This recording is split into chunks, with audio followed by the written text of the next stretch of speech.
बेंगलुरु के हलसूर इलाके से एक चौंका देने वाली खबर सामने आई है, जहां 28 जुलाई को बाजार स्ट्रीट में 9 बाइक्स और एक सब्जी की दुकान समेत कुल 14 गाड़ियों को आग लगा दी गई। इस वाक़े के बाद इलाके में खौफ व हिरास फैल गया। पुलिस ने फौरी कार्रवाई करते हुए जाए वारदात के अतराफ में लगे सीसीटीवी कैमरों की मदद से 3 मुश्तबा अफराद की शनाख्त की, जिन्हें बुध के रोज गिरफ्तार कर लिया गया। पुलिस के मुताबिक मरकजी मुस्लिम 26 साल सब्जी फरोश मकसूद अहमद एक आदि मुजरिम है, जो इससे कबल भी कई मुकदमात में मलूस रह चुका है।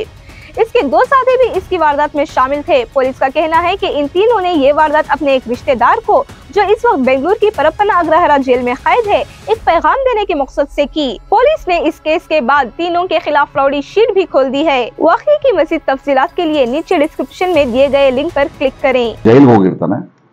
ಸೊ ಆ ಜೈಲ್ ಯಾರು ಹೋಗಿದಾನ ಆರೋಪಿ, ಅವನಿಗೆ ಇವರಿಗೆ ಇವರು ಬೀದಿಯಲ್ಲಿ ಅಕ್ಯೂಸ್ಡ್ 3 ಜನ ಏನಿದ್ದಾರೆ ಇವರಿಗೆ ಹೊಡೆದಿರ್ತಾನೆ ಅವನು. ಸೊ ಅವನು ಜೈಲಲ್ಲಿ ಇರೋದ್ರಿಂದ ನಾವು ವಾಪಸ್ ಬಂದಿದ್ದೀವಿ ನಿಮ್ಮ ಏರಿಯಾಗೆ ಅಂತ ಒಂದು ತೋರಿಸೋದಕ್ಕೆ ಆ ಉದ್ದೇಶ ಇಟ್ಕೊಂಡು ಇವರು ರಾತ್ರಿ ಬಂದು ಬೆಂಕಿ ಹಾಕಿ ಹೋಗಿರ್ತಾರೆ. ಸೊ ಹಾಗಾಗಿ ಇವ್ರು 3 ಜನರನ್ನ ಅರೆಸ್ಟ್ ಮಾಡಿ ನಾವು ಕಸ್ಟಡಿ ತಗೊಂಡಿದ್ದೀವಿ. ಮತ್ತೆ ಇವ್ರ ಮೇಲೆ ರೌಡಿ ಶೀಟ್ ಕೂಡ ಓಪನ್ ಮಾಡಿದ್ವಿ 3 ಜನದ ಮೇಲೆ.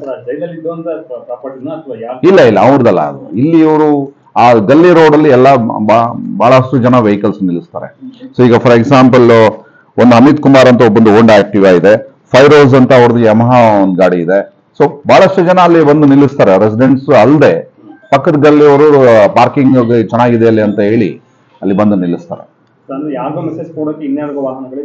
ಹೌದೌದು, ಅದು ಸ್ವಲ್ಪ ಮಿಸ್ಚೀಫ್ ಇದೆ ಇವರು 3 ಜನ ಹುಡುಗರದು. ಒಬ್ಬಂದು ಕೆಜಿಹಳ್ಳಿ ಪೊಲೀಸ್ ಸ್ಟೇಷನ್ ಅಲ್ಲಿ ಮತ್ತೆ ಬೇರೆ ಬೇರೆ ಕಡೆ ಒಂದು 2-3 ಕೇಸ್ ಇದೆ. ಒಂದು A1 ಏನು ಮಕ್ಸೂದ್ ಅಹಮದ್ ಇದ್ದಾನೆ ಒಂದು. ಸೊ ಅದಕ್ಕೆ ಅವ್ರ ಮೇಲೆ ಈಗ ನಾವು ರೌಡಿ ಶೀಟ್ ಓಪನ್ ಮಾಡಿದ್ವಿ. Thank you. ರೌಡಿಸಮ್ ಅಲ್ಲ, ಅದು ಏರಿಯಾ ಡೊಮಿನೆನ್ಸ್ ಅಂದ್ರೆ ಅವನು ಜೈಲಲ್ಲಿ ಇದ್ದಾನಲ್ಲ, ಅವನು ಇವರಿಗೆ ಬೀದಿಯಲ್ಲಿ ಹೊಡೆದಿರ್ತಾನೆ ಒಂದ್ಸರಿ, ತುಂಬಾ ಒಂದು 4-5 ವರ್ಷದ ಹಿಂದೆ ಕೆನ್ನೆ ಹೊಡೆದಿರ್ತಾನೆ. ಅದಕ್ಕೆ ಅದನ್ನು ಮನಸ್ಸಲ್ಲಿ ಇಟ್ಕೊಂಡು ಅವನಿಗೆ ಒಂದು ಮೆಸೇಜ್